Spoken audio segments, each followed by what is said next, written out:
दोस्तों, असदुद्दीन ओवैसी की party AIMIM यानी कि ऑल इंडिया मजलिस-ए-इत्तेहादुल मुस्लिमीन ने राजस्थान में विधानसभा चुनाव लड़ने का फैसला किया है। जी हां, ANI के मुताबिक जयपुर में असदुद्दीन ओवैसी ने ऐलान किया है कि अगले 1-1.5 महीने में हम अपनी पार्टी राजस्थान में शुरू करने वाले हैं और निश्चित रूप से हम अगला विधानसभा चुनाव यहां लड़ेंगे। तो सवाल यह है कि राजस्थान की राजनीति में ओवैसी की एंट्री का क्या असर होगा और किस पर होगा।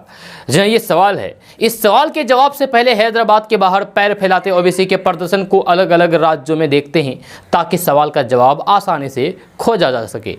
तो बात करते हैं कि ओवैसी की पार्टी AIMIM ने 2014 में महाराष्ट्र का विधानसभा चुनाव लड़ा था, जिसमें 2 सीटें उनके हिस्से में आई थी।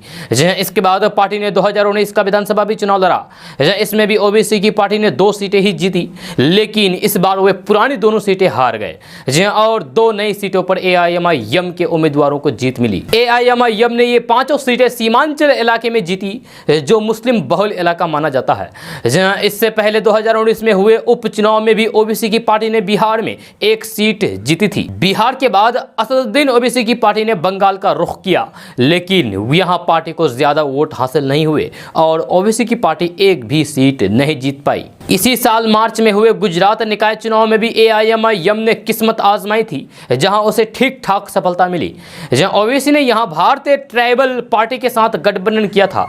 जहां ओवैसी की पार्टी ने गोधरा में 8 नगर पालिका सीटों पर चुनाव लड़ा और 7 सीटें जीती। जब मोडासा नगर पालिका में ओवैसी की पार्टी ने 12 सीटों पर चुनाव लड़ा और 9 सीट पर जीत हासिल की। इसके अलावा भरूच में भी 1 नगर पालिका सीट AIMIM ने जीत की। ओवैसी की पार्टी ने गोधरा में 8 नगर पालिका सीटों पर चुनाव लड़ा और 7 सीटें जीती। गोडासा नगर पालिका में ओवैसी की पार्टी ने 12 सीटों पर चुनाव लड़ा और 9 सीट पर जीत हासिल की। इसके अलावा भरूच में भी 1 नगर पालिका सीट AIMIM ने जीती थी। असदुद्दीन ओवैसी पहले ही उत्तर प्रदेश में विधानसभा चुनाव लड़ने का फैसला कर चुके हैं, जहां उन्होंने 100 विधानसभा सीटों पर चुनाव लड़ने का ऐलान किया था। इसके अलावा छोटे दलों का एक थर्ड फ्रंट बनाने को लेकर भी सक्रिय थे, लेकिन OP राजभर ने अब समाजवादी पार्टी के साथ गठबंधन कर लिया है। लेकिन यूपी में मुस्लिम बहुल सीटों पर ओवैसी की नजर है, जहां यूपी में करीब 19% मुसलमान है। अब बात करते हैं कि 1971 में बरकतुल्लाह खान राजस्थान के मुख्यमंत्री बने थे। जहां रिपोर्ट्स के मुताबिक राजस्थान में अभी लगभग 9% मुस्लिम आबादी है, जो राज्य के करीब 36 सीटों को प्रभावित करती है, जिनमें से 15 सीटों पर मुस्लिम मतदाताओं का वर्चस्व है। राजस्थान में 8 से 10 सीटें ऐसी है जहां मुस्लिम वोटर नतीजे तय करता है। जहां ओवैसी की नजर इन्हीं सीटों पर है। 2018 में हुए राजस्थान विधानसभा चुनाव में कांग्रेस ने 14 मुस्लिम उम्मीदवार उतारे थे, जिनमें से 7 ने जीत हासिल की। जहां बीजेपी ने इस चुनाव में 1 मुस्लिम उम्मीदवार को टिकट दिया था, लेकिन वे भी हार गए। इससे पहले 2013 के विधानसभा चुनाव में कांग्रेस ने 19 मुस्लिम उम्मीदवार उतारे थे, जो सभी हार गए थे।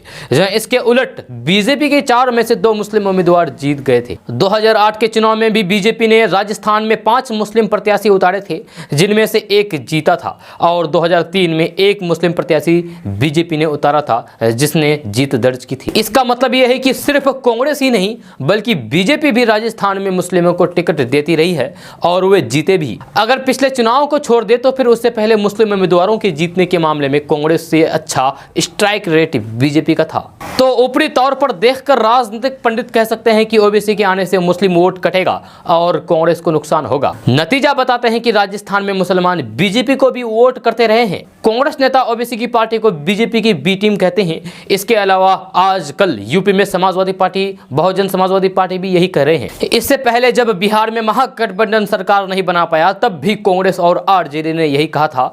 अब राजस्थान में भी ओवैसी की एंट्री हो रही है। राजस्थान में साल 2023 के आखिरी में चुनाव होने हैं। ओवैसी ने कहा है कि हमने अगले 1 से 1.5 महीने में राजस्थान में पार्टी लॉन्च करने की योजना बनाई है।